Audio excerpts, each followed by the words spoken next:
Olá, seres do submundo. Como estão hoje? Tem tido ótimos pesadelos? Galera, então a gente chegou aqui a 3 anos de podcast. Eu queria agradecer a todo mundo que tá aqui com a gente desde o início, todo mundo que chegou depois, todo mundo que ajudou de alguma forma, todo mundo que divulgou, todo mundo que mandou uma mensagem. Vocês fizeram toda a diferença pro podcast chegar onde ele tava hoje. Passou algumas vezes na cabeça de não continuar o podcast, de parar por ali, ok, já tá bom aqui, ou não, vamos, aqui já tá bom, aqui ninguém tá mais ouvindo. Mas vocês foram o motor que fez o podcast continuar existindo. Os ouvintes, foram os feedbacks, e antes de tudo, principalmente os patrões que foram lá, acreditaram e falaram: não, cara, isso aqui vale a pena, vou pagar porque isso aqui é maravilhoso mesmo, e nem é tão maravilhoso assim, eu só tento fazer o meu melhor pra todo mundo. E eu queria agradecer a todo mundo que tá ajudando a gente aqui por trás, Kill, Lai, Marcos, Bia. E falando em Bia, esse não é um episódio comum, não é só o aniversário do Submundo, é também um episódio especial de aniversário da Bia. A Bia realmente ajuda bastante a gente no podcast. Pra quem não sabe, o grupo dos patrões, ela é o que tem o melhor bom dia do mundo. E assim, o grupo não seria o mesmo sem a Bia, sem todas as outras pessoas que ajudam a gente a fazer. Então, esse podcast é o podcast de aniversário do Submundo e também de aniversário da Bia. Feliz aniversário, Bia. Eu sou o Bruno Lima e esse é A Caveira que Grita, episódio especial de aniversário do nosso Submundo Terror.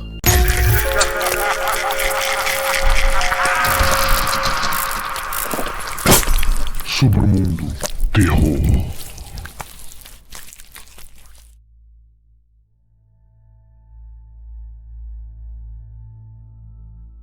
Ouço a gritar frequentemente. Não, eu não sou uma pessoa nervosa. Eu não sou fantasioso e nunca acreditei em fantasmas. A menos que essa coisa seja um. Seja o que for, ela me odeia quase tanto quanto odiava o Luke Pratt. E o tempo todo grita pra mim. Se eu fosse você, eu nunca contaria histórias torpes sobre métodos engenhosos de matar pessoas. Nunca se sabe se alguém sentado à mesa se sente cansado do seu cônjuge, sua mais amada pessoa. Eu sempre me culpo pela morte da Sra. Pratt e suponho que fui, de certa forma, responsável por isso, embora Deus saiba que nunca lhe desejei nada a não ser felicidade e vida longa. Se eu não tivesse contado aquela história, ela poderia estar viva. Imagino que esse seja o motivo da coisa gritar pra mim. Ela era uma boa mulher.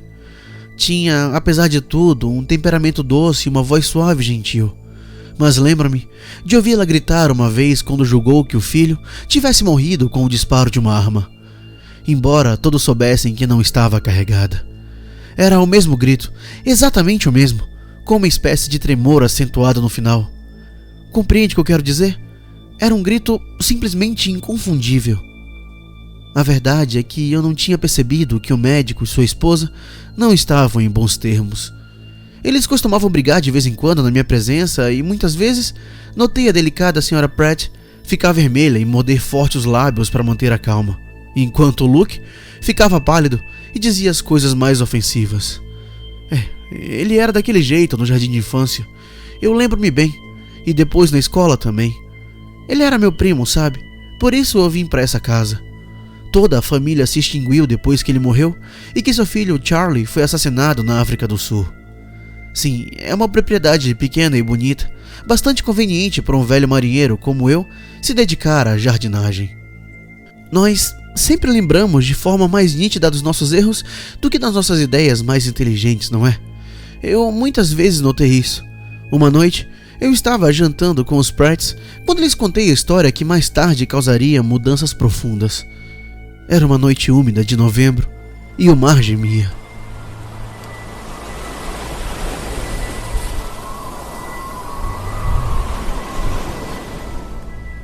Silêncio. Se ficar em silêncio, você vai poder ouvir. Tá ouvindo a maré? Tenebroso esse som, não é? Às vezes, nessa época do ano... Aí está! Escute! Não tenha medo, meu caro. Não vai te comer. Afinal, é apenas um ruído. Porém, eu me alegro que tenha escutado, porque há pessoas que acham que é o vento, ou fruto da minha imaginação, ou algo assim. Você não vai ouvi-lo novamente essa noite. Imagino, porque geralmente não se repete. Sim, correto. Atire outra lenha ao fogo e coloque um pouco mais dessa coisa fraca de que tanto gosta.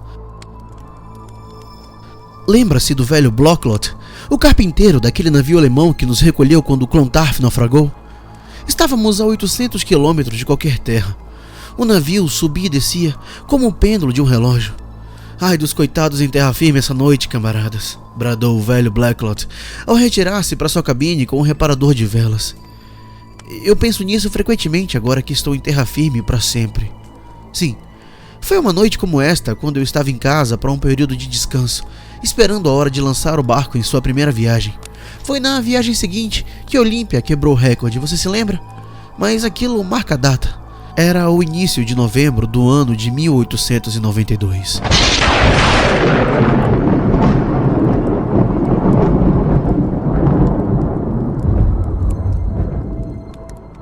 O tempo estava tempestuoso. Brett estava de mau humor e o jantar estava ruim. Na verdade, estava péssimo, o que contribuía para agravar a situação. Além do mais, estava frio, o que piorava toda a situação. A pobre senhora ficou muito triste com aquilo e insistiu em servir uma torrada com queijo derretido para compensar os nabos crus e o carneiro mal cozido. Brett devia ter tido um dia difícil. Talvez tivesse perdido um paciente. Em todo caso, estava com um temperamento terrível. Minha mulher está tentando me envenenar, percebe? Algum dia desses ela vai conseguir. Vi que ela estava magoada e esbocei um sorriso, dizendo que a senhora Pratt era inteligente demais para querer livrar-se do marido de forma tão simples. Então, comecei a contar-lhe sobre engenhos japoneses com fibra de vidro, crinas de cavalo e afins. Pratt era médico e sabia muito mais do que eu sobre tais coisas, mas isso só me deu mais coragem e contei a história de uma das irlandesas que matou 3 maridos antes que suspeitassem dos seus crimes. Você nunca viu essa história? O 4º marido conseguiu manter-se acordado e a surpreendeu. Ela foi enforcada. Como ela fazia? Bom, ela servia aos maridos um entorpecente e depois de caírem em sono profundo, ela despejava em seus ouvidos chumbo derretido com um funil de chifre. Não, isso é o vento que a subia. Está soprando para o sul novamente. Eu reconheço o som. Outra coisa também que não se repete mais de uma vez na mesma noite. Mesmo nessa época do ano, quando aconteceu... Sim, foi em novembro. A pobre senhora Pratt morreu de repente em sua cama não muito tempo depois que jantei lá. Eu posso determinar a data porque eu recebi a notícia em Nova York pelo vapor que seguia Olympia quando levei em sua primeira viagem. Você levou o Lofric no mesmo ano, certo? Sim, eu me lembro. Que dupla de velhos tolos nos tornamos. Há quase 50 anos, nós já éramos aprendizes no Clontarf. Será que vamos nos esquecer do velho Blocklot algum dia? Ai dos coitados em terra firme essa noite, camaradas. Tome mais um pouco com toda aquela água. É o velho gin holandês que encontrei na adega quando essa casa ficou para mim. O mesmo que há 25 anos eu trouxe de Amsterdã pro Luke. Ele nunca bebeu sequer uma gota. Talvez esteja arrependido agora, pobre companheiro. Onde foi que parei? Sim, eu dizia que a senhora Pratt morreu de repente. Imagino que Luke deve ter ficado solitário aqui depois que ela morreu. Eu vinha visitá-lo esporadicamente. Ele parecia cansado e nervoso e contou-me que estava sobrecarregado com o trabalho na clínica, mas em hipótese alguma queria aceitar um assistente. Passaram-se anos e seu filho foi infelizmente assassinado na África do Sul. Depois disso, ele começou a ficar estranho. Havia nele algo diferente das outras pessoas. Acredito que manteve a cabeça na profissão até o fim. Não havia nenhuma queixa sobre erros médicos que tivesse cometido ou qualquer coisa do tipo. Mas ele tinha um olhar. Quando jovem, Luke era ruivo, pálido e nunca foi robusto. Na meia-idade, ele logo ficou grisalho. Depois da morte do filho, ficou cada vez mais magro a ponto de sua cabeça parecer uma caveira envolvida num pergaminho muito esticado. Os olhos tinham um brilho característico, muito desagradável de ver. Ele tinha um velho cachorro que a pobre senhora Pratt amava e que costumava segui-lo por toda parte. Era um bulldog e tinha um temperamento muito doce e equilibrado. Embora tivesse um jeito de prender o lábio superior atrás de um dos seus caninos que assustava bastante os estranhos. Às vezes de noite, Pratt e Bumble, que era o nome do cão, costumavam sentar-se e olhar um para o outro por muito tempo, Pensando nos velhos tempos, eu suponho, quando a esposa de Luke se sentava aí nessa cadeira que você está sentada agora. Esse sempre foi o lugar dela. E essa cadeira onde eu tô era do médico. Bumble costumava subir pelo banquinho. Era velho e gordo na época. Não podia pular muito e seus dentes estavam ficando instáveis. Ele olhava fixamente para Luke e Luke olhava fixamente para ele. Seu rosto estava cada vez mais parecido com uma caveira e seus olhos eram como duas brasas. Depois de uns 5 minutos, talvez menos, o velho Bumble, de súbito, começava a tremer da cabeça aos pés e subitamente soltava um grito horrível, como se tivesse sido baleado, e caía da cadeira. Em seguida, ia trotando esconder-se debaixo do aparador, então deitava e ficava lá emitindo sons estranhos. Considerando a aparência de Pratt naqueles últimos meses, não é de se admirar, entende? Não estou nervoso, tampouco sou fantasioso, mas às vezes penso que ele poderia levar uma mulher sensível à histeria. Sua cabeça parecia demasiado uma caveira envolta em um pergaminho. Finalmente, desembarquei um dia antes do Natal, quando meu navio estava atracado e eu tinha 3 semanas livres. Eu não vi o Bumble e comentei casualmente que supunha que o velho cão tivesse morrido. Sim, respondeu Pratt, e mesmo antes que ele continuasse, achei que havia algo estranho no seu tom de voz. Eu o matei, ele disse. Ele disse que não aguentava mais. Perguntei o que era que ele não aguentava, embora a deduzisse perfeitamente. Ele disse que o Bumble tinha um jeito de sentar na cadeira e encarar ele e acabar uivando. Ele não tinha sofrido nada, o pobre velho Bumble, afirmou apressadamente, como se pensasse que eu pudesse imaginar que ele tivesse sido cruel. Eu coloquei morfina na bebida para fazê-lo dormir profundamente e fui aos poucos aplicando clorofórmio para que não sufocasse mesmo dormindo. Tudo ficou mais tranquilo desde então, ele me disse. Eu me perguntei o que ele quis dizer, pois percebi que as palavras lhe tinham escapado dos lábios. Eu entendi depois. Ele quis dizer que não ouvia aquele barulho tão frequentemente depois que o cão tinha ficado fora do caminho. Talvez pensasse inicialmente, fosse o velho Bumble no quintal uivando para a lua, embora não seja o mesmo tipo de barulho, não é? Além disso, se Luke e Pratt não sabia, eu sei o que é. É só um barulho no fim das contas, e um barulho nunca fez mal a ninguém. Contudo, ele era muito mais fantasioso do que eu. Sem dúvida, realmente é algo que não entendo. Mas quando não entendo algo, dou-lhe o nome de fenômeno.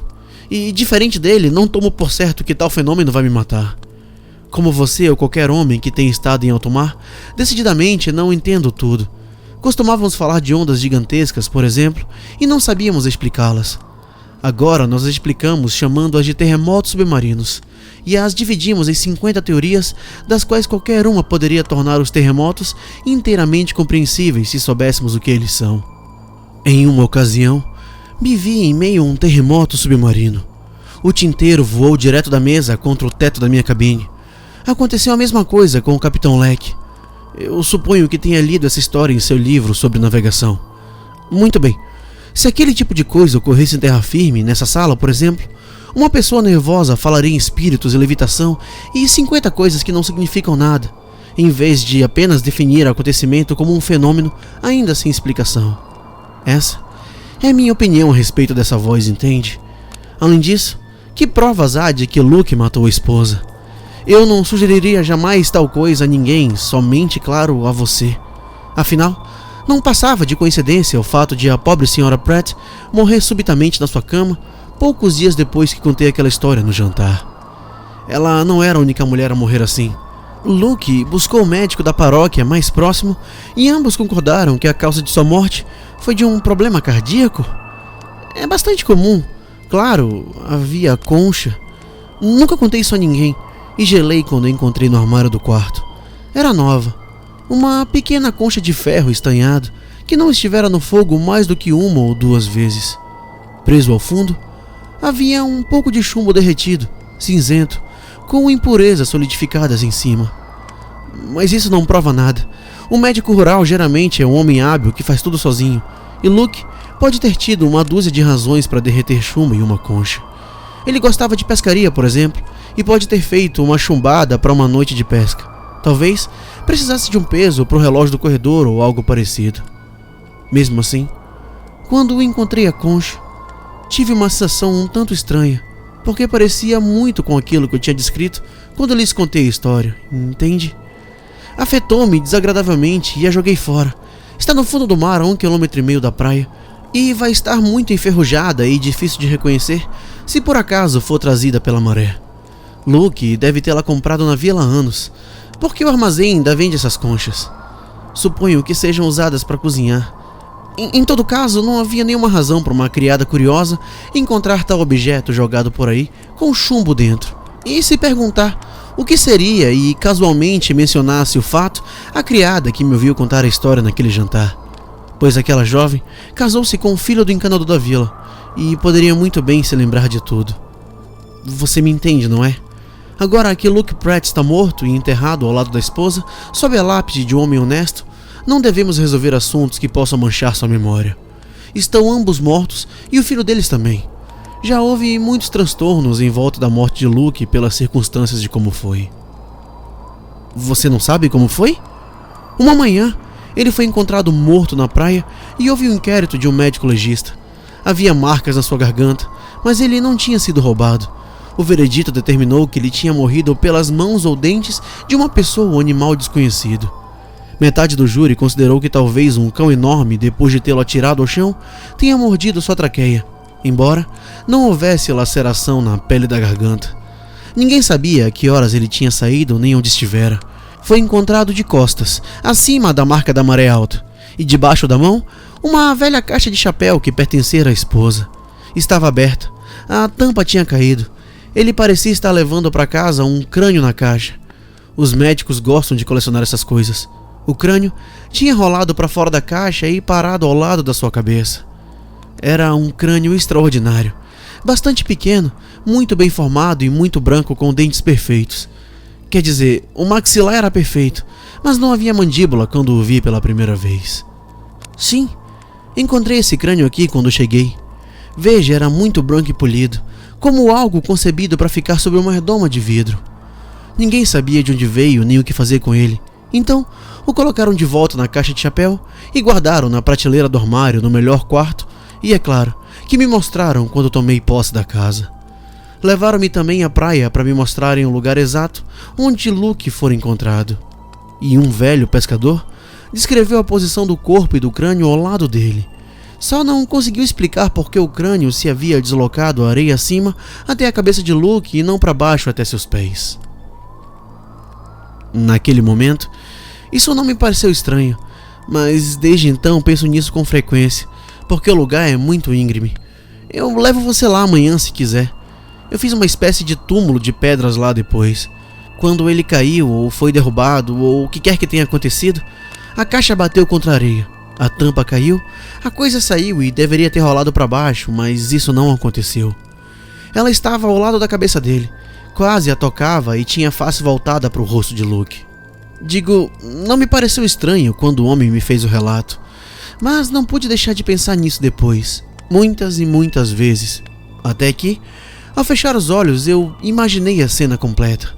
Então, comecei a me perguntar por que aquela maldita coisa se deslocara para cima e não para baixo, e por que tinha parado ao lado da cabeça de Luke e não em qualquer outro lugar, a 1 metro dele, por exemplo. Naturalmente, você quer saber a que conclusão cheguei, não é? Nenhuma que explicasse minimamente o deslocamento do crânio em todo caso, mas, depois de um tempo, comecei a pensar em outra coisa que me causou grande incômodo. Não me refiro a nada sobrenatural. Talvez fantasmas existam, talvez não. Se existem, não estou inclinado a acreditar que possam fazer mal aos vivos, exceto assustá-los e, da minha parte, prefiro enfrentar qualquer tipo de fantasma a encarar a névoa no Canal da Mancha cheio de embarcações. Não, o que me incomodou foi uma ideia tola, só isso. E não sei dizer como começou nem como foi ganhando forças até se transformar numa certeza. Uma noite, enquanto fumava meu cachimbo e li um livro sem graça, pensei em Luke e em sua pobre esposa, quando me ocorreu que o crânio possivelmente fosse dela. Desde então, eu nunca mais me livrei desse pensamento. Você vai dizer que não há nenhum sentido nisso. Não há dúvida que a Sra. Pratt foi sepultada como uma cristã no cemitério da igreja e que é monstruoso supor que seu marido tenha guardado no próprio quarto o crânio da esposa numa caixa que era dela. Mesmo assim, diante da razão, senso comum e probabilidade, estou convencido de que ele fez isso. Os médicos fazem todo tipo de coisa extravagante que podem causar arrepio em homens como você e eu. E são exatamente as coisas que não parecem razoáveis, nem lógicas, nem sensatas para nós. Então, não percebe? Se era mesmo o crânio dela, pobre mulher, a única forma de explicar o fato de mantê-lo guardado é que ele realmente a matou. E fez isso da mesma forma que a mulher da história matou seus maridos e temia que pudesse algum dia ver um exame que revelasse tudo. Veja, eu contei esse detalhe também e acredito que realmente tenha acontecido há uns 50 ou 60 anos atrás. Sabe, exumaram os 3 crânios e havia um pedacinho de chumbo chacoalhando em cada um deles. Foi isso que levou a mulher para a forca. Luke se lembrou disso, tenho certeza que ele se lembrou. Eu não quero saber o que ele fez quando pensou nisso e nunca foi inclinado a histórias de horror. Muito menos você as aprecia, não é? Se as apreciasse, poderia completar o que estava faltando nesse relato. Deve ter sido bastante repugnante, não foi? Eu queria não ver tudo de forma tão clara, e eu consigo ver tudo exatamente como deve ter acontecido. Ele pegou o crânio na noite anterior ao sepultamento. Eu tenho certeza disso. Depois que o caixão foi fechado e quando a criada estava dormindo. Aposto que, depois de degolar o cadáver, colocou algo sob a mortalha para dar a aparência do crânio. O que você imagina que ele colocou sob a mortalha? Não, eu não acho que você acredite no que eu tô falando.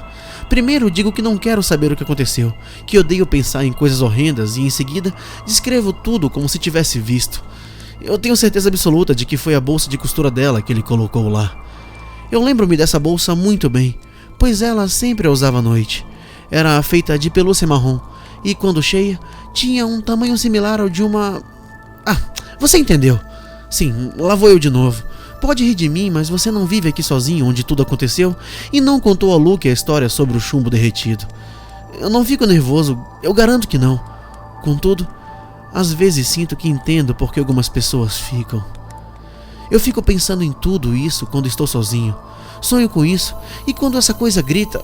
Bem, francamente, não gosto do barulho tanto quanto você, embora já devesse estar acostumado.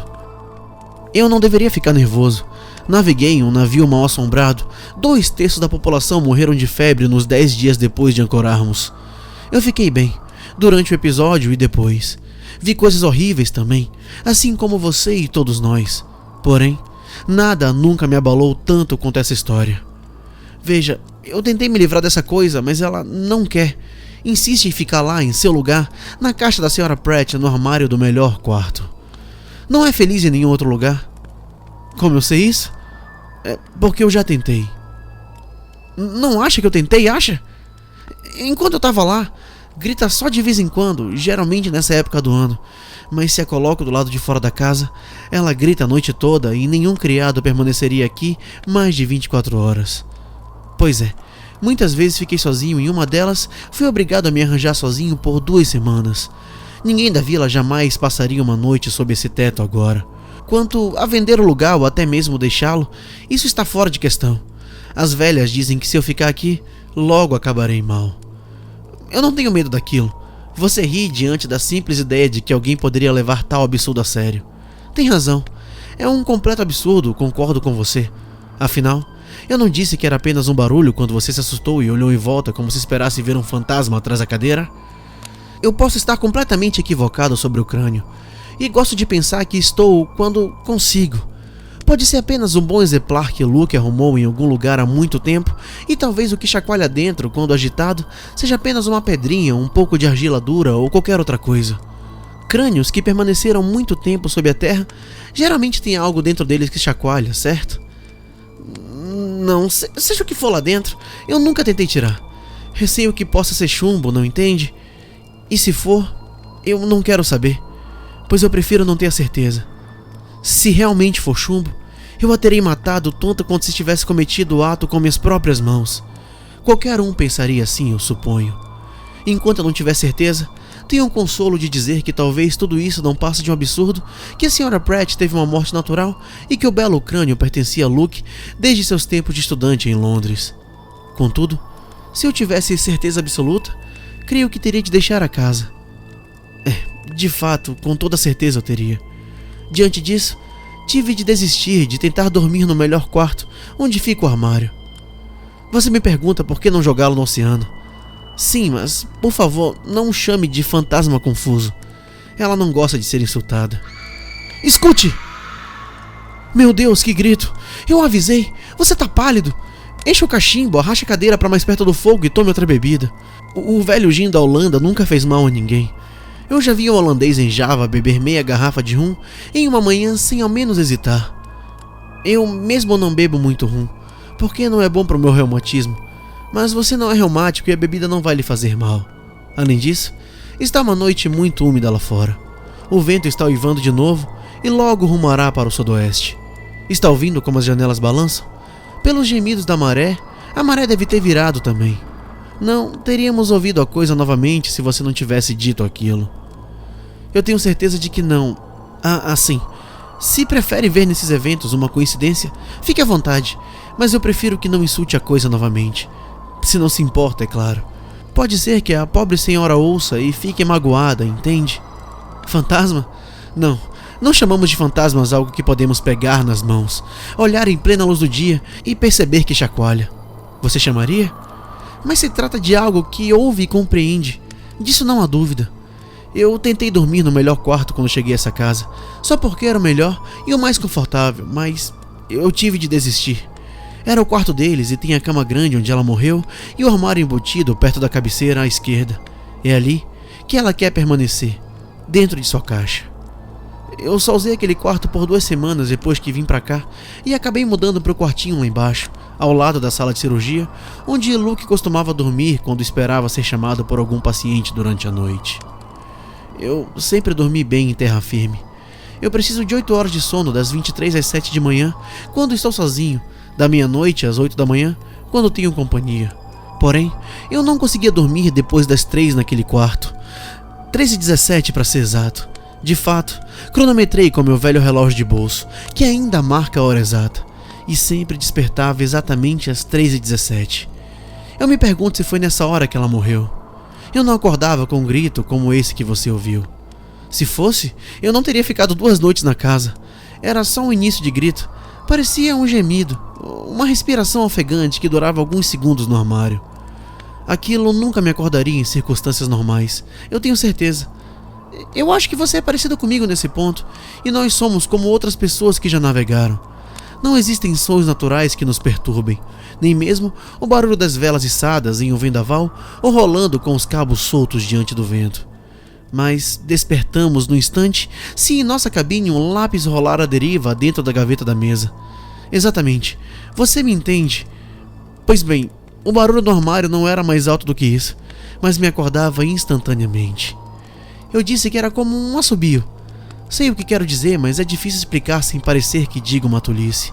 Era algo como ouvir a respiração ofegante entre os lábios separados e os dentes cerrados, e o som quase imperceptível de roupas farfalhando subitamente, embora muito suavemente. Era algo parecido com isso. Como sabe, em alto mar, quem está no leme sente com antecedência de 2 ou 3 segundos quando o navio vai se comportar. Os cavaleiros dizem o mesmo de um cavalo, mas isso não é tão estranho, porque o cavalo é um animal vivo, que tem sentimentos próprios. E somente os poetas e os homens que vivem em terra firme falam de navios e coisas do gênero como se fossem seres vivos. Todavia, sempre senti que, de algum modo, além de uma máquina a vapor ou a vela para transportar cargas, um navio é um instrumento sensível ao meio de comunicação entre a natureza e o homem, e, em especial, o homem que está no leme caso o navio seja conduzido manualmente. A embarcação tira as suas impressões diretamente do vento e do mar, da maré e das correntes, e as transmite para a mão do homem, da mesma forma como o telégrafo sem fio intercepta as ondas no ar e as transmite na forma de mensagem. Você entende onde estou querendo chegar, não é? Eu sentia que algo começava no armário e sentia de forma tão vívida que chegava a ouvir. Embora talvez não houvesse nada para ouvir e o som de dentro da minha cabeça me acordava de repente. Mas realmente ouvi o outro barulho. Era como se estivesse abafado dentro da caixa, longe, como que vindo através de um telefone, e ainda assim eu sabia que vinha dentro do armário, junto com a cabeceira da cama. Meus cabelos não se arrepiaram e meu sangue não congelou daquela vez. Só me perturbava o fato de ser acordado por algo que, como um lápis rolando na gaveta da mesa da minha cabine, a bordo de um navio, não tinha nada do que fazer barulho.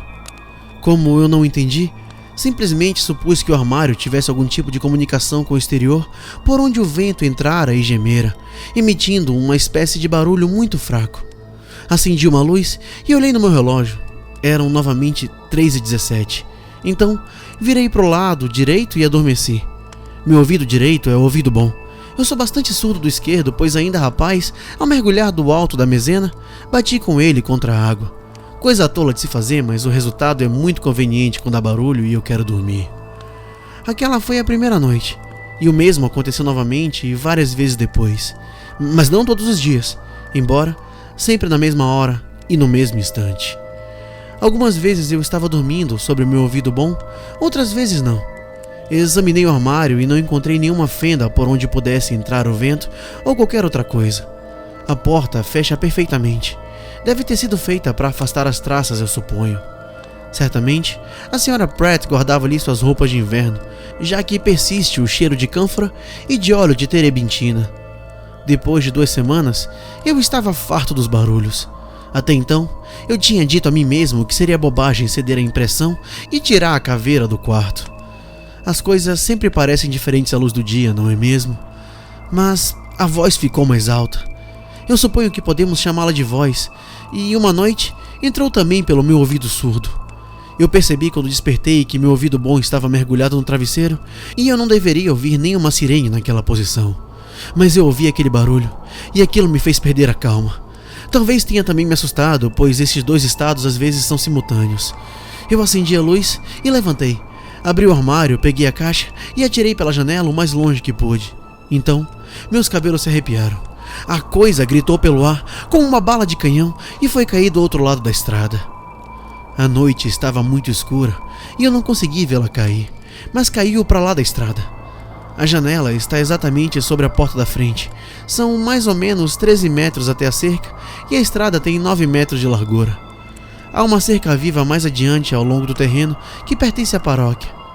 Eu não dormi mais naquela noite.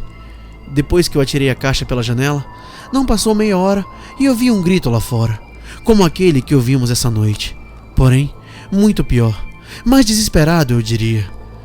Pode ter sido minha imaginação, mas eu poderia jurar que os gritos se aproximavam cada vez mais. Acendi o cachimbo e durante alguns minutos andei. O aposento tem uma janela francesa que se abre amplamente e tomei um bom impulso quando atirei de um lado para o outro. Depois, peguei um livro e sentei para ler. Mas que me parta um raio se me lembro o que eu li, ou mesmo que livro era, uma vez que, de tempos em tempos, surgia um grito que teria feito um homem morto revirar no caixão. Um pouco antes do amanhecer, alguém bateu na porta.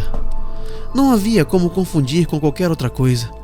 Abri minha janela e olhei para baixo, pois imaginei que alguém precisasse de um médico e essa pessoa imaginasse que alguém talvez tivesse se mudado para a casa de Luke. Era quase um alívio ouvir um ruído humano depois daquele barulho horrível. A sacada não permite ver do alto quem está à porta. Batera novamente e perguntei quem era, mas ninguém respondeu, embora a batida se repetisse. Eu gritei outra vez e disse que o médico não morava mais ali. Não houve resposta, mas me ocorreu que poderia ser algum velho camponês surdo como uma porta.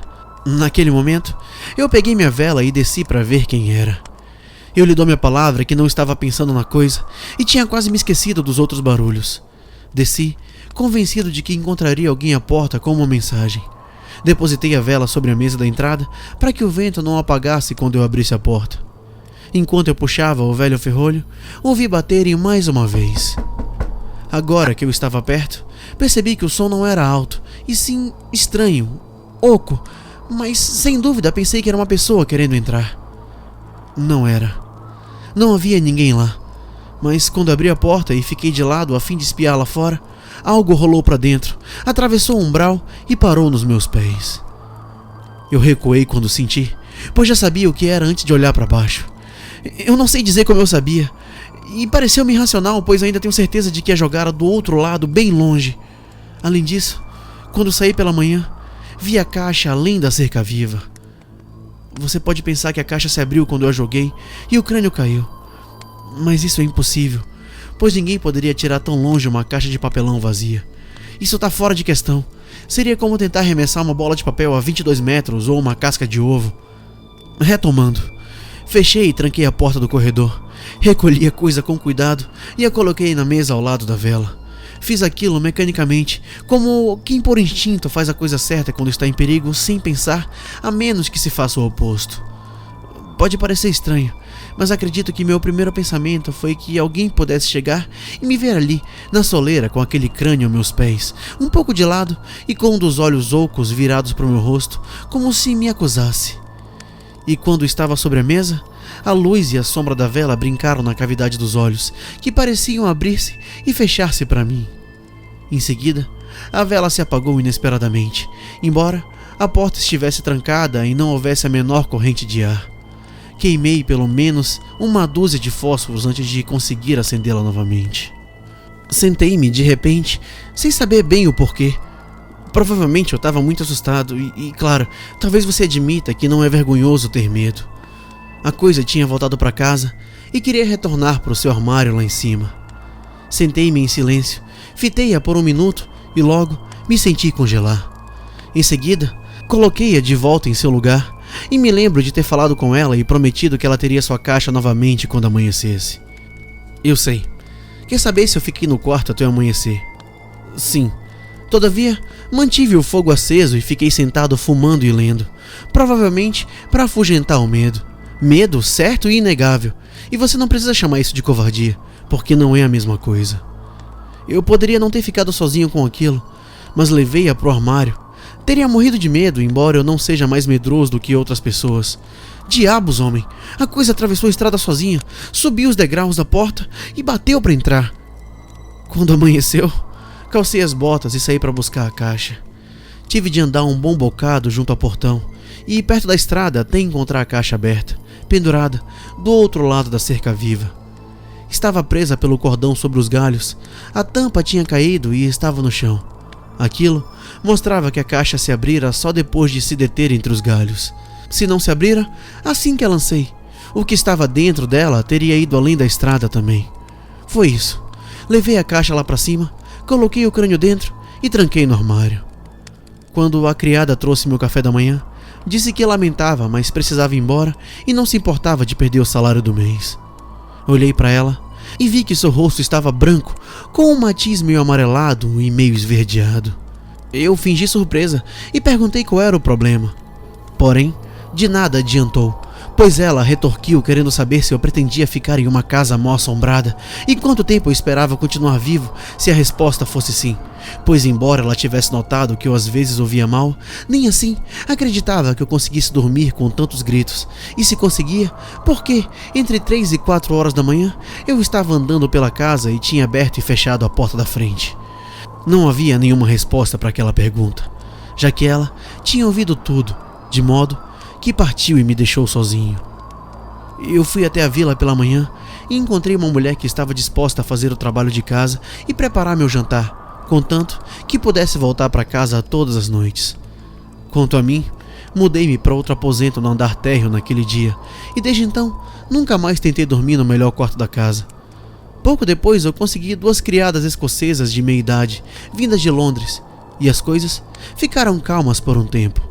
Expliquei-lhes que a casa estava em um terreno muito aberto e que o vento uivava bastante no outono e no inverno, o que havia dado à casa uma má reputação na vila, e que o povo da Cornualha era inclinado à superstição e a contar histórias de fantasma. As 2 irmãs de rosto endurecido e cabelos cor de areia esboçaram um sorriso débil e responderam com bastante indiferença que não tinham opinião formada sobre qualquer tipo de fantasma do sul e que haviam servido em 2 casas inglesas mal assombradas, onde viram apenas a Dama Cinzenta, a quem consideravam relativamente comum na Escócia. Elas ficaram comigo vários meses, e enquanto estiveram na casa, tivemos paz e tranquilidade. Uma delas está aqui novamente, mas dentro de um ano partirá com a irmã. Essa, que era a cozinheira, casou-se com o coveiro, que trabalha no meu jardim. E assim é a vida. É uma vila pequena, ele não tem muito trabalho, sabe, o suficiente sobre flores para me ajudar muito bem, além de fazer a maior parte do trabalho árduo. pois embora eu goste de exercício, minhas articulações estão ficando um pouco rígidas. Ele é discreto e silencioso e não se intromete na vida de ninguém. Era viúvo quando cheguei aqui. Ele chama-se James Treherne. As irmãs escocesas jamais admitiram que havia algo de errado na casa, mas quando novembro chegou, avisaram que partiriam, alegando como motivo o fato de que a capela ficava na outra vila, a uma longa caminhada daqui, e que de forma alguma poderiam frequentar nossa igreja. Mas a mais nova voltou na primavera, e em breve o vigário a casaria com James Treherne, e ela pareceu não ter problemas em ouvi-lo desde então. Se está satisfeita, também estou eu. O casal vive em um chalé com vista para o cemitério. Eu suponho que você esteja se perguntando o que tudo isso tem a ver com o que eu estava falando, né? Eu sempre estou tão sozinho que quando um velho amigo vem me ver, às vezes disparo a falar só para ouvir minha própria voz. Mas nesse caso, há realmente uma relação entre os fatos. Foi James Treherne quem enterrou a pobre senhora Pratt, e depois seu marido na mesma sepultura, que aliás não fica longe do seu chalé. Essa é a relação na minha mente, percebe? É bastante claro. Ele sabe de algo, eu tenho certeza de que sabe. Mas é um rapaz muito reticente. Sim, agora fico sozinho à noite. A senhora Treherne deixa tudo em ordem e quando eu tenho um amigo em casa, a sobrinha do coveiro vem para cuidar da cozinha. No inverno, Treherne busca a esposa e a leva todas as noites para casa. Somente no verão, quando a luz até mais tarde, ela vai sozinha. Não é uma mulher nervosa, mas já não tem tanta certeza de que os fantasmas da Inglaterra não merecem a atenção de uma escocesa. Não é engraçada a ideia de que a Escócia detém o monopólio do sobrenatural? Um tipo curioso de orgulho nacional, não acha? O fogo tá muito bom, não é mesmo? Não há nada como a lenha quando ela finalmente acende, eu acho. Sim, temos uma grande quantidade de lenha, pois, lamento dizer, ainda há muitos destroços de naufrágio na região. É uma costa solitária, e você pode ter toda a madeira que deseja se não se incomodar com o trabalho de buscá-la. Treherne e eu pegamos emprestado um carrinho de vez em quando e o enchemos entre a península e aqui. Eu odeio ter fogo a carvão quando eu posso conseguir qualquer tipo de lenha. Uma tora é uma companhia, mesmo que seja apenas uma trave de convés ou um pedaço de madeira serrada, e o sal que há nela produz belas faíscas. Veja como voam. Parecem fogos de artifício japoneses. Palavra de honra, em companhia de um velho amigo, de um bom fogo e de um cachimbo. Esqueço tudo sobre aquela coisa lá em cima, especialmente agora que o vento está calmo. Porém, é apenas um período de calmaria, e um vento forte vai soprar antes do amanhecer. Você gostaria de ver a caveira? Eu não tenho nenhuma objeção. Não há nenhuma razão para você não dar uma boa olhada nela. Nunca vi um crânio mais perfeito, embora lhe faltem os 2 dentes da frente na mandíbula. Ah, sim. Eu ainda não te contei sobre o maxilar. Na primavera passada, Treherne o encontrou no jardim quando estava cavando um novo canteiro para plantar aspargos. Aqui a gente planta aspargo a uma profundidade de 2,5 metros, sabia? Sim, eu esqueci de te contar isso. Ele estava cavando em linha reta para baixo, da mesma forma como cava uma sepultura. Se quiser um bom canteiro para aspargos, sugiro que contrate um coveiro. Esses sujeitos têm uma habilidade admirável para esse tipo de tarefa. Treherne tinha cavado cerca de 1 metro quando encontrou uma camada de cal branca na cova. Tinha notado que ali a terra era menos compacta, embora, segundo ele, não era removido há vários anos. Suponho que tenha pensado que o cal, mesmo velho, podia não ser boa para os aspargos. Então, ele a quebrou e jogou para cima. Era muito dura, ele disse, constituída de grumos grandes. Impelido pela força do hábito, rachou com a pá os grumos quando os tirou da cova e o maxilar de um crânio saiu de um dos pedaços. Ele acredita que arrancou os 2 dentes da frente quando rompeu o cal, porém, não os encontrou em nenhum lugar. É um homem muito experiente desses assuntos, como você pode bem imaginar, e disse imediatamente que a mandíbula provavelmente era de uma mulher jovem e que tinha todos os dentes quando morreu. Ele trouxe o maxilar para mim e me perguntou se eu queria guardá-lo. Caso contrário, disse que o colocaria no próximo túmulo que fizesse no cemitério da igreja, já que supunha tratar-se de um maxilar cristão e que, portanto, precisava de um enterro decente, independentemente de onde estivesse o resto.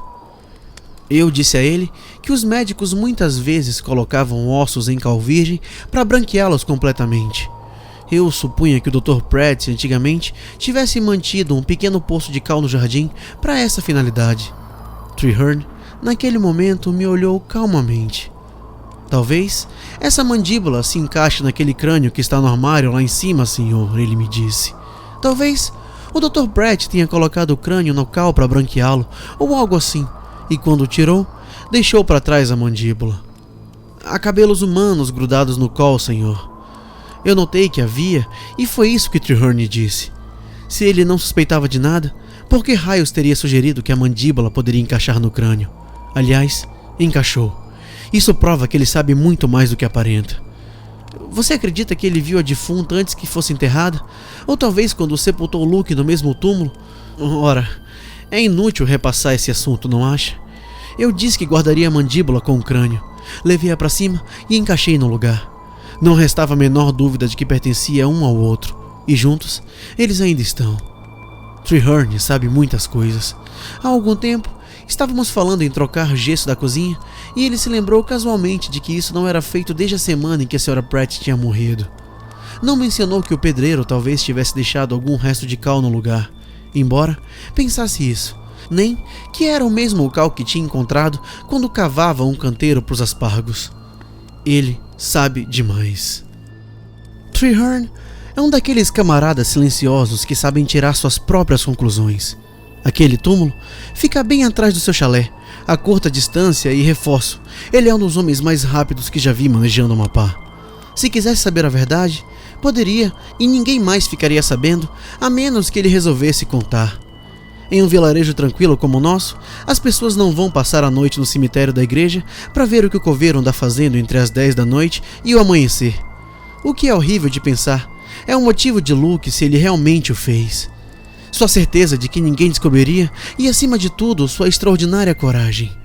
Às vezes, penso que é muito ruim viver no lugar onde tal ato teria sido consumado, se é que realmente foi consumado. Eu digo no condicional, percebe? Em consideração a memória de Luke e um pouco por mim mesmo. Eu vou lá em cima e num minuto apanho a caixa. Deixe-me acender meu cachimbo. Não há pressa. Jantamos cedo e são apenas 9h30. Nunca deixe um amigo ir para a cama antes da meia-noite ou com menos de 3 copos. Pode beber quanto quiser. Só não me diga não em nome dos velhos tempos. Está começando a ventar outra vez, está ouvindo? Foi só uma trégua até agora. E vamos ter uma noite ruim. Aconteceu uma coisa que me alarmou um pouco quando descobri que a mandíbula se encaixava perfeitamente no crânio. Eu não me assusto facilmente, mas já vi pessoas fazerem um movimento rápido, respirarem agitadas e, crendo estarem sozinhas, viram-se de repente e vem alguém ao seu lado. Ninguém pode chamar isso de medo. Você não chamaria, né? Não. Bem, no exato momento em que encaixei a mandíbula no crânio, os dentes fecharam bruscamente no meu dedo. Foi realmente como uma mordida forte e confesso que me espantei antes de perceber que eu estava pressionando o crânio contra a mandíbula com minha outra mão. Asseguro-lhe que eu não estava nem um pouco nervoso. Era em plena luz do dia, um belo dia, e o sol inundava o interior do melhor quarto da casa. Teria sido absurdo ficar nervoso. Foi apenas uma impressão equivocada, que logo passou, mas que de fato me causou uma sensação meio esquisita. De alguma forma, aquilo me trouxe à mente o estranho veredito do legista sobre a morte de Luke, pelas mãos ou pelos dentes de uma pessoa ou animal desconhecido. Depois daquilo, desejei ter visto aquelas marcas na garganta dele, embora a mandíbula estivesse desaparecida na época. Muitas vezes, vi homens inadvertidamente realizarem atos insensatos com as próprias mãos. Certa vez, vi um sujeito pendurado nos cabos com o corpo para fora do convés. Ele se sustentava com apenas uma mão, enquanto com a outra cortava um nó com a faca. Agarrei-o naquele momento. Estávamos no meio do oceano, navegando a uma velocidade de 20 nós. Ele não tinha a menor ideia do que estava fazendo, assim como eu quando coloquei o dedo entre os dentes daquela coisa. Agora eu compreendo. Era exatamente como se estivesse viva e tentando me morder. E morderia se pudesse, pois eu sei que aquilo me odeia. Coitada. Você acredita que aquilo que chacoalha dentro dela é realmente um pedacinho de chumbo? Bem, eu vou buscar a caixa imediatamente e será problema seu se dela cair em suas mãos qualquer coisa que seja. Se for apenas um torrão de terra ou uma pedrinha, tudo não passará de uma ideia criada por minha mente. E nesse caso, penso que jamais devo voltar a pensar de novo no crânio. Mas eu próprio não consigo de forma alguma tirar aquele pedacinho de coisa endurecida que há ali. A simples ideia de que pode ser chumbo me causa um terrível desconforto. Contudo, eu tô convencido de que em breve eu saberei. Eu certamente saberei.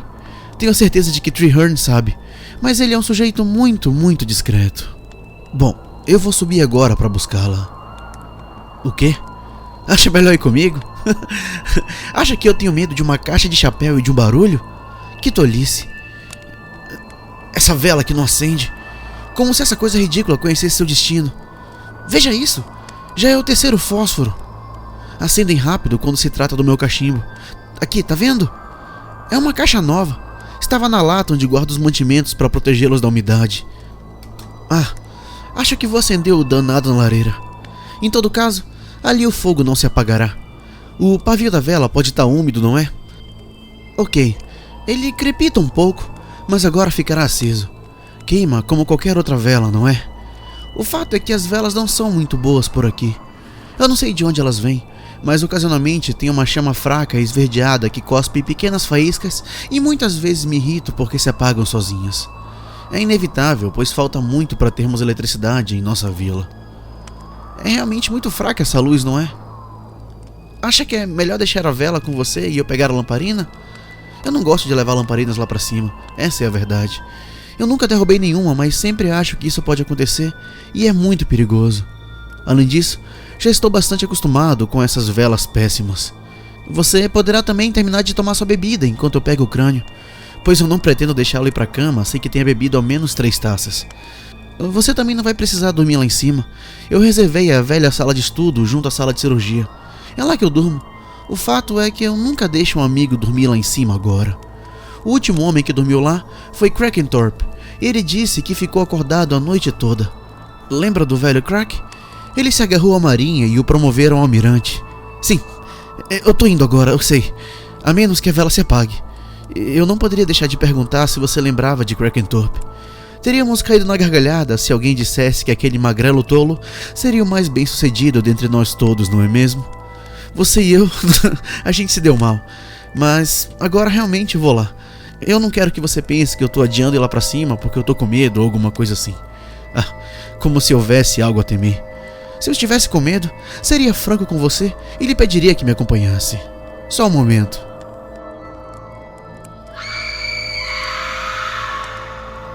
Aqui está a caixa. Eu a trouxe com muito cuidado para não perturbá-la. Coitada. Veja, se ela for agitada, a mandíbula podia separar-se novamente, e tenho certeza de que ela não gostaria que isso acontecesse. Sim, a vela se apagou quando eu desci as escadas, mas foi apenas uma corrente de ar que passou pela janela mal vedada. Você ouviu alguma coisa? Sim, houve outro grito. Acha que eu tô pálido? Não, isso não é nada. Isso é só impressão sua. Meu coração é um pouco fraco às vezes e subi as escadas depressa demais. De fato, é uma das razões pelas quais eu prefiro viver apenas no piso térreo. Seja onde for, o fato é que aquele grito não veio da caveira, pois eu estava com a caixa nas mãos quando ouvi e aqui está ela. Portanto, provamos definitivamente que os gritos têm origem em outra coisa. Eu nunca duvidei de que algum dia eu descobriria de onde vem. Uma fenda na parede, é claro, ou uma rachadura na chaminé, ou uma fissura na esquadria de uma janela. E assim, terminam todas as histórias de fantasmas da vida real. Ouça, fico feliz de ter subido e trazido a caveira para você ver, porque esse último grito resolve a questão. E pensar que fui tão fraco a ponto de fantasiar que o pobre crânio realmente poderia gritar como uma coisa viva. Bom, eu vou abrir a caixa agora. Vamos tirar a coisa e examiná-la sob a luz. É horrível pensar que a pobre senhora costumava sentar-se ali, na sua cadeira, noite após noite, exatamente sob essa mesma luz, não é? Mas eu já me convenci de que tudo isso, do começo ao fim, não passa de tolice. É só um velho crânio que Luke tinha quando era estudante. Talvez o tenha colocado no cal apenas para clareá-lo, e depois não conseguiu encontrar a mandíbula. Eu lacrei o cordão, veja. Depois de ter colocado a mandíbula no lugar, eu fechei tudo. Eu também escrevi na tampa. Ainda está aqui a velha etiqueta branca da chapelaria, endereçada à Sra. Pratt quando o chapéu lhe for enviado, e como havia espaço, escrevi na borda: crânio que pertenceu ao finado Dr. Luke Pratt. Eu não sei bem por que escrevi isso. Talvez pretendesse explicar como a coisa viera a parar nas minhas mãos. Às vezes eu não consigo deixar de perguntar que tipo de chapéu havia nessa caixa. De que cor era? Será que era um chapéu alegre de primavera, com uma pluma leve e uma bela fita? Estranho que a mesma caixa talvez guarde a cabeça que usava o tal adorno.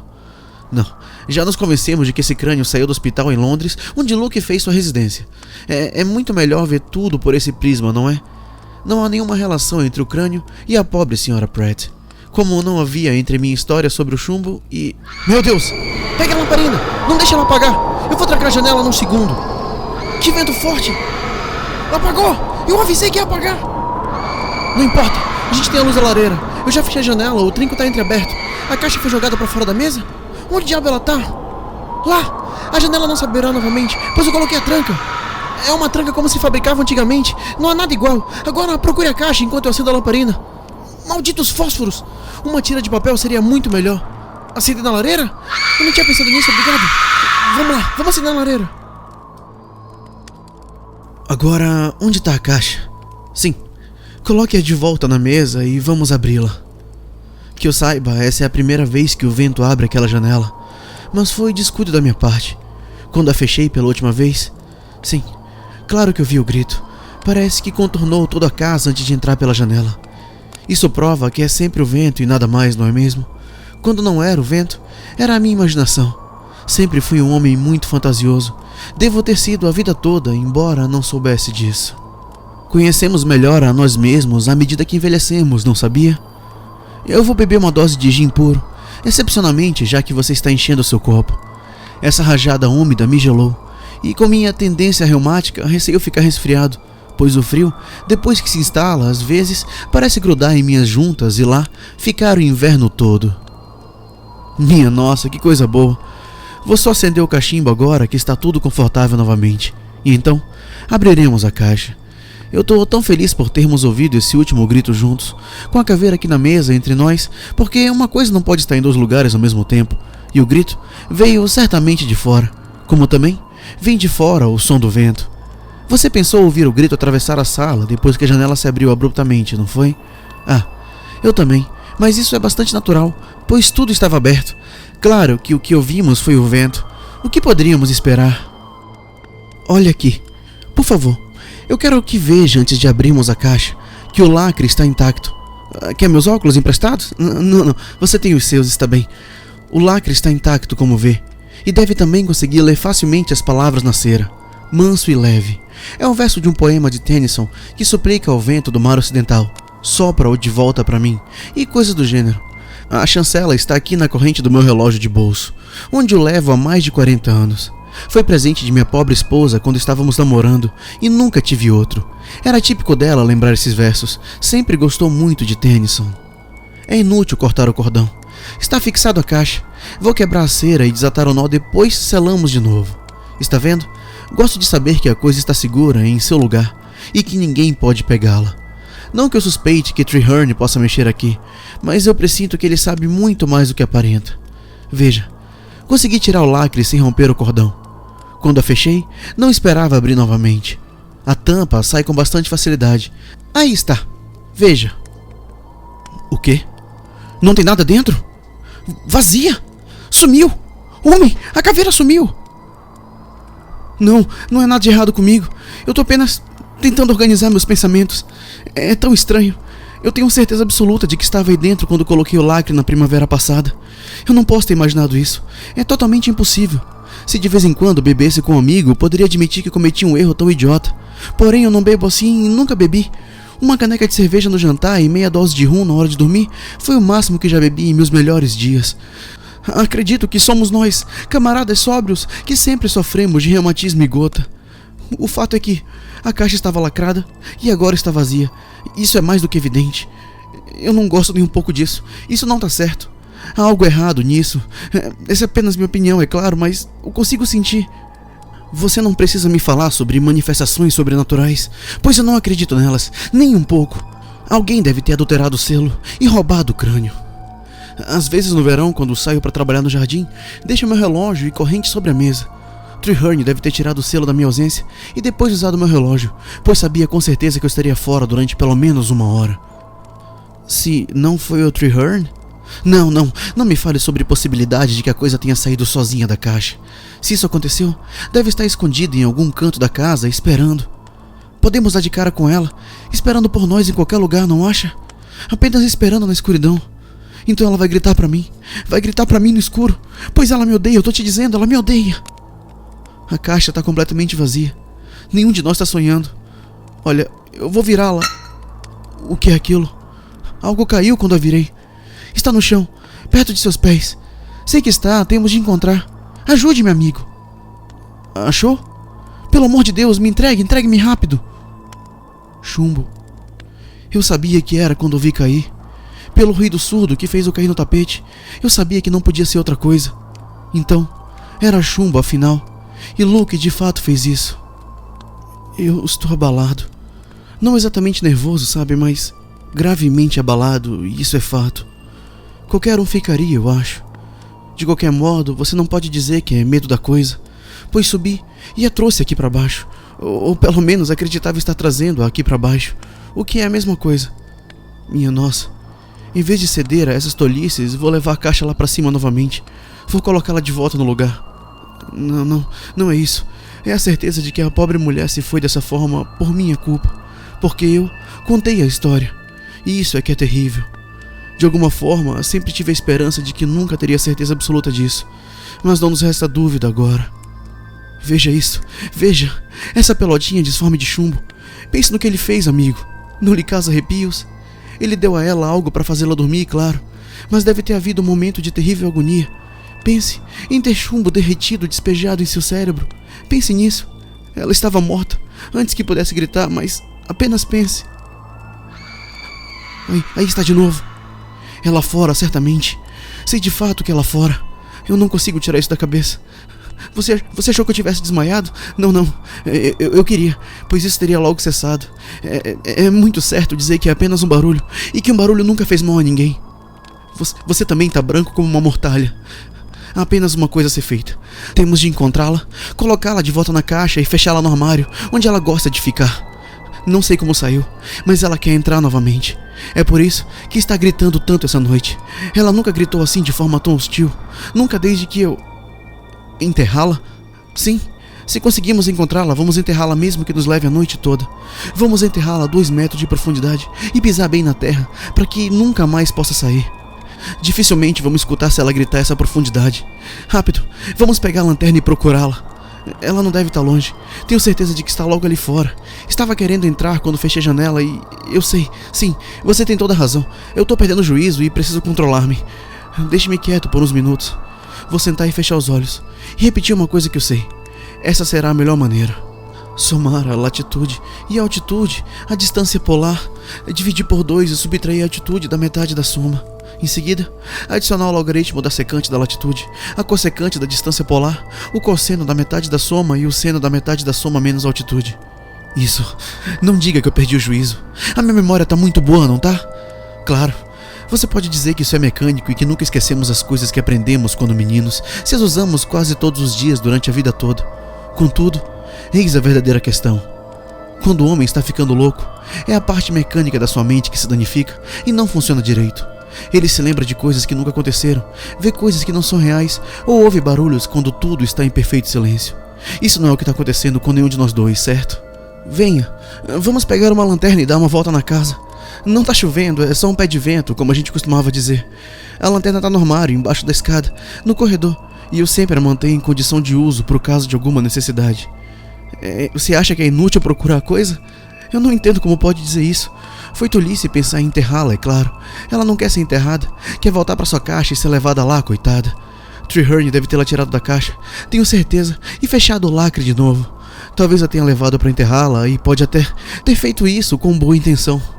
Deve ter pensado que ela não gritaria mais se fosse discretamente colocada em solo consagrado, próxima ao lugar ao qual pertence. Mas ela voltou para casa. Sim, é isso. Ele não é um mau sujeito, Treherne, e acredito que tenha fortes tendências religiosas. Parece natural, razoável e bem intencionado, não é? Ele deve ter pensado que ela gritava porque não tinha sido enterrada decentemente, com o resto do corpo. Mas estava equivocado. Como saberia que ela grita pra mim porque me odeia? E porque é minha culpa que tivesse em si aquele pedacinho de chumbo? Acha então que é inútil procurá-la? Tolice, pois eu digo que ela deseja ser encontrada. Ouça, que batidas são essas, você ouviu? 3 vezes, depois uma pausa e depois de novo. É um barulho oco, não é? Ela já voltou para casa. Já ouvi isso antes. Quer entrar e ser levada lá para cima, em sua caixa. Ela tá lá na porta, você vem comigo? Vamos colocá-la para dentro. Sim, eu admito que não gostaria de ir abrir a porta sozinho.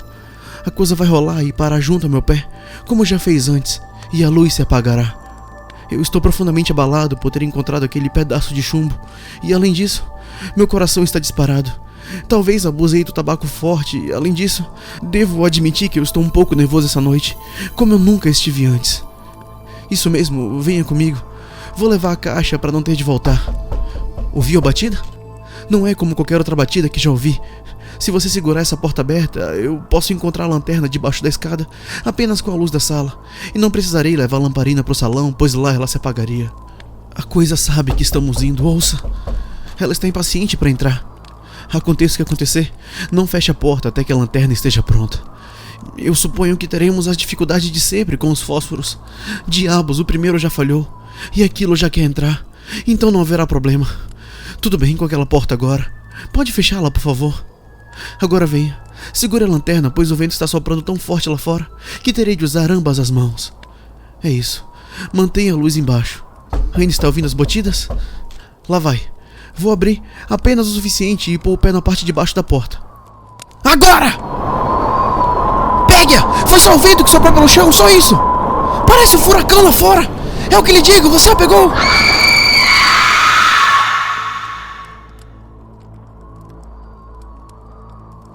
A caixa está sobre a mesa. 1 minuto, eu vou colocar a tranca. Pronto. Por que atirou na caixa de forma tão rude? Ela não gosta disso, você sabe. O que você disse? Ela mordeu sua mão? Tolice, homem. Você fez o mesmo que eu. Fechou as 2 mandíbulas com uma mão e machucou a outra. Deixe-me ver. Tá me dizendo que saiu sangue? Santo Deus, você deve ter apertado muito. A pele está mesmo cortada. Eu vou aplicar um pouco de fenol antes de irmos para a cama, pois dizem que o arranhão provocado pelo dente de um crânio pode trazer complicações. Eu vou entrar para poder ver de perto a lamparina. Vou precisar dela para subir as escadas. Sim, feche a porta se quiser. Ficará mais alegre e iluminado aqui. Seu dedo ainda está sangrando? Vou buscar o fenol no instante. Deixe-me apenas ver o crânio. Ah, tem uma gota de sangue no maxilar, no canino. Medonho, não é? Quando a vi rolar pelo piso, no salão, quase perdi a força nas mãos e senti os joelhos vacilarem. Logo entendi que era o vento que a empurrava pelo assoalho liso. Você não me culpa? Não, acho que não. Crescemos juntos, vimos tantas coisas e temos de admitir que ambos ficamos aterrorizados quando ela deslizou pelo chão até você. Não é de admirar que ao pegá-la, logo em seguida, tenha cortado o dedo na mandíbula, por nervosismo. Eu fiz o mesmo e em pleno dia, com a luz do sol jorrando sobre mim.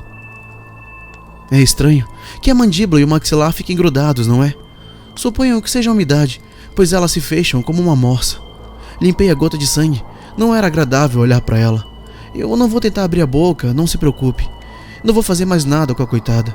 Vou apenas selar a caixa e vamos levá-la para cima e deixá-la onde ela quer ficar, fora de vista. A cera está na minha escrivaninha, perto da janela. Obrigado. Vai demorar muito até eu deixar minha chancela outra vez ao alcance de Treherne. Eu lhe garanto isso. Explicar? Eu não explico fenômenos naturais, mas se preferir considerar que Treherne a escondeu em algum lugar no mato e que o vendaval a trouxe até a casa e a fez bater contra a porta como se ela quisesse entrar, você não estará concebendo algo impossível e eu terei de concordar plenamente com você. Tá vendo? Você pode jurar que dessa vez me viu realmente lacrar a caixa, caso aconteça algo semelhante outra vez. A cera prende os cordões à tampa, que possivelmente não poderá ser levantada, nem mesmo o suficiente para caber um dedo. Você está completamente satisfeito, não está? Sim. Além disso, eu vou trancar o armário e manter a chave no meu bolso daqui em diante. Agora, podemos pegar a lanterna e subir. Sabe de uma coisa? Estou bastante inclinado a concordar com sua teoria de que o vento assoprou de volta para casa. Vou na frente, pois eu conheço a escada. Apenas ilumine com a lanterna próxima aos meus pés, enquanto subimos. Como o vento uiva e sibila.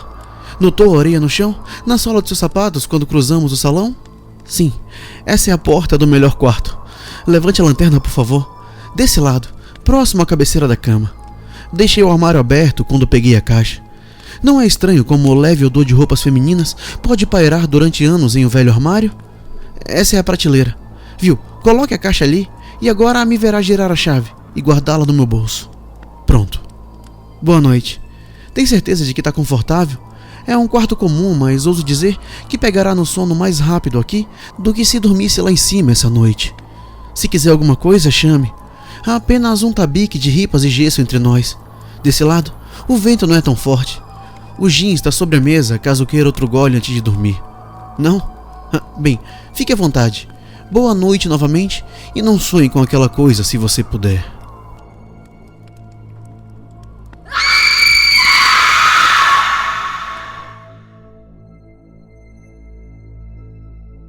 O relato a seguir apareceu na edição de 23 de novembro de 1906 no Penreddon News. Capitão aposentado da Marinha morre misteriosamente. A vila de Tredcombe está muito perturbada com a estranha morte do capitão Charles Braddock. A respeito das circunstâncias certamente difíceis de explicar, circulam histórias inacreditáveis de todos os tipos. O capitão aposentado, que em sua época comandou com êxito os maiores e mais rápidos navios de uma das principais companhias de transatlânticos a vapor, foi encontrado morto em sua cama na manhã de terça-feira em sua própria casa, a meio quilômetro da vila. O médico local realizou imediatamente o exame que revelou um fato terrível. O capitão fora mordido na garganta por um agressor humano, com uma força tão espantosa que foi capaz de esmagar a traqueia, causando a morte. As marcas dos dentes da mandíbula e do maxilar ficaram tão claramente visíveis que podiam ser contadas, o que evidenciou que o autor do crime não tem os dois incisivos inferiores. Espera-se que essa peculiaridade possa ajudar a identificar o assassino, que só pode ser um perigoso louco fugitivo. O capitão, embora tivesse mais de 65 anos de idade, era conhecido como um homem vigoroso, com considerável força física, e é notável que não haja sinais visíveis de luta no quarto. Também não é possível determinar como o assassino teria entrado na casa. Um alerta foi enviado a todos os manicômios do Reino Unido, porém ainda não há informações sobre a fuga de nenhum paciente perigoso.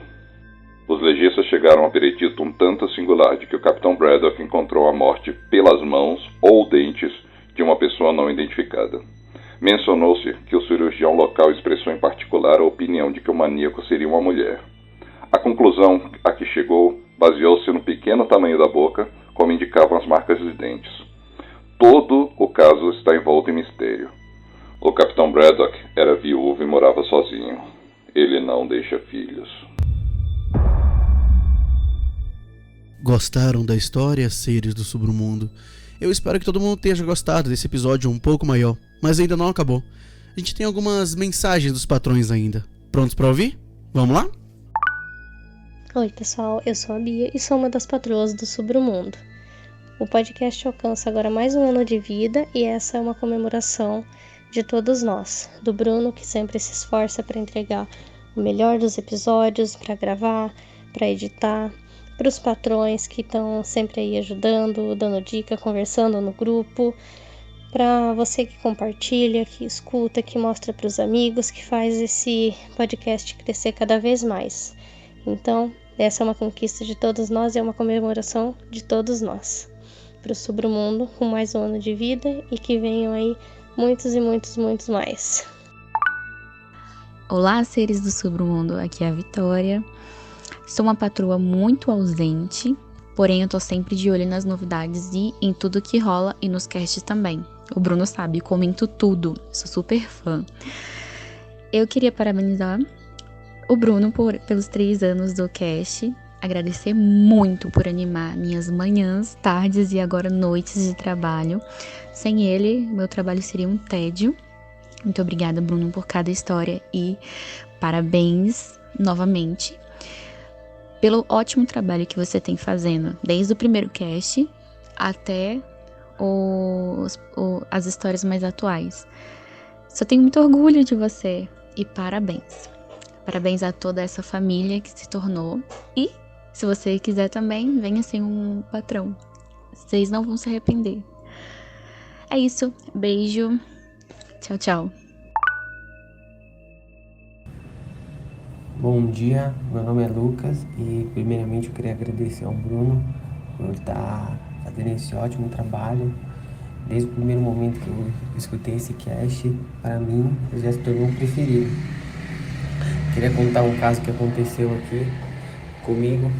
Eu geralmente ouço quando eu estou voltando da casa da minha namorada, e teve um determinado momento em que, não lembro qual cast, mas em determinado momento do cast, tem um grito muito alto e o pessoal do carro do lado ficou olhando para mim com cara de espanto. Tenho certeza que pensou que eu estava sequestrando alguém. Queria desejar meus parabéns pelos 3 anos do cast e muito obrigado, Bruno, por não desistir. E falar para geral que se você puder contribuir como patrão, vale muito a pena.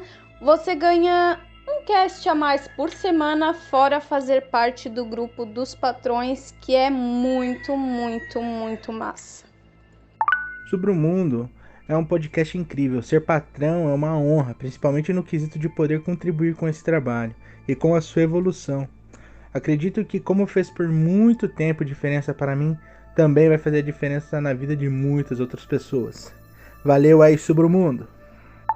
Fala galera, aqui é o Marcos, um dos patrões do Sobre o Mundo Terror, e eu vim para parabenizar o Brunão pelos 3 anos de cast, um dos melhores casts de criptopasta que a gente tem aí hoje, e convidar todos para fazer parte do grupo dos patrões. Valeu! Sempre que eu tô tendo um dia muito ruim, o Sobre o Mundo tá lá. Então eu sou muito, muito, muito grata. E 3 anos é bastante tempo. Parabéns, Sobre o Mundo! Uhul! Então galera, tava em Produções na Voz aqui, passando pra desejar um feliz aniversário pro Sobre o Mundo Terror aí. Parabenizar também o Bruno Lima, né? Senão, se não fosse o Bruno Lima e alguns patrões que começou aí, não tinha começado esse podcast aí que tá se engrandecendo a cada dia mais. Cada dia que passa tem pessoas falando mais, comentando lá, parabenizando o Bruno e os patrões aí que tá fortalecendo, e que continue assim, que Deus abençoe sempre todos nós, principalmente o Bruno aí, né? E primeiramente a Deus, que se não fosse Deus não tinha conseguido todas essas coisas. E tamo aí. Fala galera, tudo bem? Eu sou o Guto. Bom, o que eu tenho para falar do Sobre o Mundo é que quando escuto é o momento que eu tenho para relaxar. É uma das coisas que, curiosamente, traz medo e traz paz. Então eu coloco para ouvir no carro quando eu estou dirigindo. É uma coisa meio que inexplicável. E é um fato curioso que até as leituras, eu pego alguns livros para ler, né? Do Lovecraft, Stephen King. Quando começa a dar aquele soninho, é só imaginar a voz do Bruno Lima narrando aqueles trechos, fica mais interessante. Então, podcast é uma coisa que veio, que apareceu e me ajudou muito. É um momento de lazer meio que incomparável, e que venha muitos e muitos anos de podcast aí. Parabéns pelo trabalho, Bruno. Show! Qualidade! Então, sobre o podcast, sobre o grupo dos patrões, eu só tenho como agradecer. Eu adoro toda a zoeira, adoro os videozinhos de bichinhos e toda a parceria que a gente tem por aqui. E é simplesmente muito gratificante, é ótimo, e eu recomendo a todo mundo a fazer parte disso, porque é simplesmente se sentir parte de uma família, sabe? É muito legal. Apenas agradecer. E aí, Brunão, beleza? Passando aqui para desejar o meu feliz aniversário sobre o mundo. Esse podcast maravilhoso de terror que trouxe pra gente, que você consegue nos proporcionar esse maravilhoso terror de verdade, histórias que fazem a gente arrepiar de vez em quando, que faz as velhinhas se assustarem no ônibus, que mantém o terror aceso, que tira um pouco desse tabu que é o terror. E quem tá ouvindo, saiba que no podcast é a melhor coisa. Se torne um patrão, assim que você vai ter acesso ao grupo. onde falamos diversas coisas, claro, o bullying com o Bruno. Mas é isso. Muito parabéns aí e o projeto é maravilhoso. Bem, hoje em questão de conteúdo de creepypastas, para quem consome muito conteúdo desse gênero, está bem escasso em questão de qualidade. Uma coisa que eu tenho que dizer é que o Bruno faz um bom trabalho, o canal mudou totalmente a perspectiva de qualidade para mim em questão de creepypastas e contos. Eu espero que cada vez tenha mais e mais e mais. Aqui é a Maria, sou meio nova por aqui, mas eu queria agradecer ao Bruno e ao pessoal do Submundo, porque eu tenho certeza que eles fazem da vida de muita gente melhor, né? Não só por meio do podcast, mas também por meio das fotos de bichinho, né? E das conversas, e eu espero que todo mundo muito em breve esteja imunizado pra gente poder fazer a nossa rinha de estagiários. Fala, Bruno, obrigado aí pelo podcast, viu? Sempre que eu tô indo pro trabalho ou voltando dele, eu sempre tô ouvindo seus podcasts aí. E eu vou dizer pra você que foi um ótimo meio de me distrair na pandemia, me ajudou bastante. Obrigado, viu? De coração. Bom, galera, esses são só alguns dos patrões aqui do podcast. Alguns conseguiram mandar áudio ao tempo, outros não conseguiram. Mas são essas pessoas que estão lá ainda, apoiando o podcast todos os dias, conversando comigo todos os dias, conversando com a galera que também ajuda a fazer aqui. E se você quiser também se tornar um dos patrões e fazer parte dessa família que a gente virou lá no grupo, e também ter acesso aos episódios extras, é só acessar o PicPay, o Patreon ou o Catarse. Além disso tudo, você ajuda a gente a continuar indo cada vez mais longe e melhorando cada vez mais pra vocês, tá bem? Muito obrigado por tudo. Boa noite e bons pesadelos.